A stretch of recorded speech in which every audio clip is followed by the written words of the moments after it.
After running for 20 years, I know a lot about running. I know what works for me, and I know what works for most people generally. But there are a few things that I don't understand about running and probably never will. So here are things that I just don't understand, filmed on the run.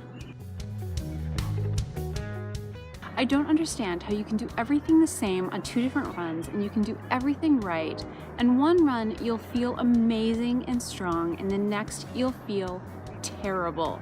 Nothing has changed and you're doing everything exactly the same. So how can you feel so different? I just don't understand.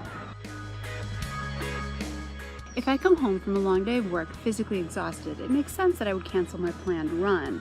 I don't have the energy. Why would I possibly go and physically exhaust myself, right?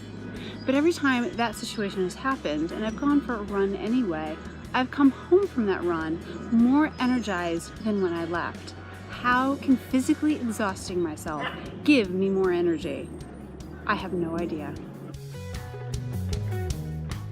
I don't understand how that if I can't run during the day, I will spend the entire day thinking about how much I want to go for a run, excited for the routes that I can take, planning my outfit, and looking forward to heading out the door.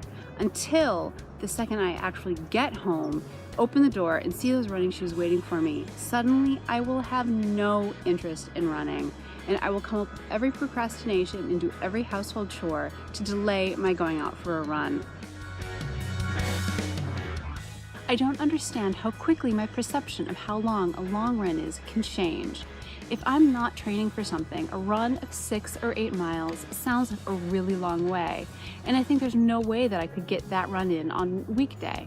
But if I'm training for an event like a marathon, suddenly a run of 6 or 8 miles is so short, and of course I can get that run in on a Wednesday after work and before dinner. No problem. How quickly it changes. I do not understand why shoe companies insist on changing up their shoe models every single year. Running shoes are gonna wear out, so I'm gonna have to buy a new pair regardless every year or so. So stop monkeying around already. It makes shoe shopping so much more stressful than it needs to be. And it also makes me much more likely to change my brand loyalty. If I know my beloved shoes never changed, I'd buy a new pair without thinking twice. But when there's a new model, and if I don't like the new model, you're gonna force me to cheat on you. Stop monkeying with the shoes already. I'm not a terribly fast runner, so I expect a lot of people to beat me on race day, and I don't give it a second thought.